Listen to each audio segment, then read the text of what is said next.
Karena tak bisa menahan bersin, murid ini pun disuruh untuk berhenti bernafas. Seketika murid ini pun menuruti perintah dari Uncle Muto hingga dia pun terkapar dan jatuh ke lantai. Sedangkan wanita ini memohon agar anaknya dilepaskan dari pengaruh sihirnya, tapi tubuhnya malah disentak oleh Uncle Muto. Sementara itu, salah seorang murid fokus memperhatikan si kepala polisi yang akan mencambut senpainya. Kemudian murid itu pun tiba-tiba menyerang dengan brutal hingga kepala polisi itu pun terduduk dan tak berdaya. Lalu murid itu merebut senpai darinya mengikuti perintah dari Uncle Muto. Bukannya kasihan, Uncle Muto malah mengejek kepala polisi yang berlagak sok menjadi pahlawan. Padahal berkali-kali ia memperingati agar tak ada sesiapapun yang bisa menyakitinya. Di saat murid ini terkapar karena kehabisan darah, pria ini pun mengusir semuanya untuk keluar dari sana agar tak membuat keributan karena dirinya ingin berbicara empat mata kepada pria yang bernama Arfa yang sudah mengurung Pratap. Tapi tak ada satupun yang mengindahkan perintahnya untuk meninggalkan murid-murid itu di sana. Kepala sekolah ini terpaksa meninggalkan kepala polisi yang terluka parah dan memintanya untuk menekan lukanya agar tak kehabisan darah.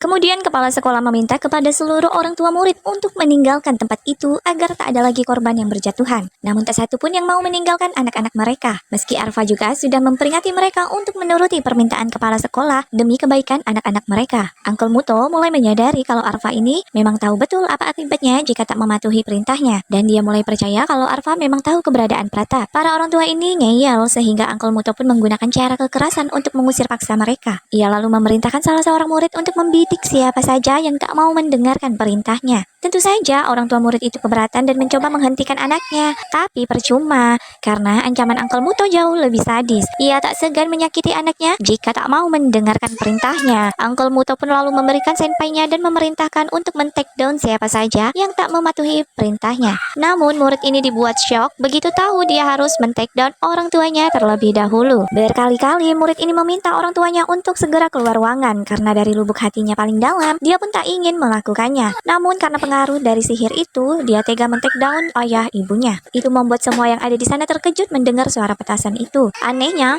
pelajar ini kembali tenang saat Uncle Muto menyuruhnya tenang. Tapi bagaimanapun dia masih saja shock dan menangisi kematian ayah ibunya tersebut. Tak diberi waktu untuk berlama-lama menangisi kehilangan orang tuanya, murid ini kembali diperintahkan untuk men-take down teman-temannya yang orang tuanya tak mau keluar ruangan. Suara riuh dan ketakutan serta suara peluru silih berganti memenuhi ruangan. Hingga akhirnya ruangan itu pun menjadi hening kembali. Penyihir ini kaget saat tahu kalau abangnya itu bisa mengurung anak gadis Arfa selama 12 tahun dalam pengaruh sihirnya. Lebih terkejut lagi saat tahu abangnya itu diikat dan dikurung oleh orang biasa seperti Arfa. Arfa dengan wajah monoton menyampaikan kalau dia mengikat dan mengurung Pratap selama 12 tahun sampai Pratap pun memohon untuk metong setiap harinya. Membuat si Uncle Muto ini emosi tapi tak bisa berbuat apa-apa. Mengaku dirinya jauh lebih pintar dari Pratap. Uncle Muto mengancam akan membuat hidup Arfa bagai di neraka. Tapi Arfa benar-benar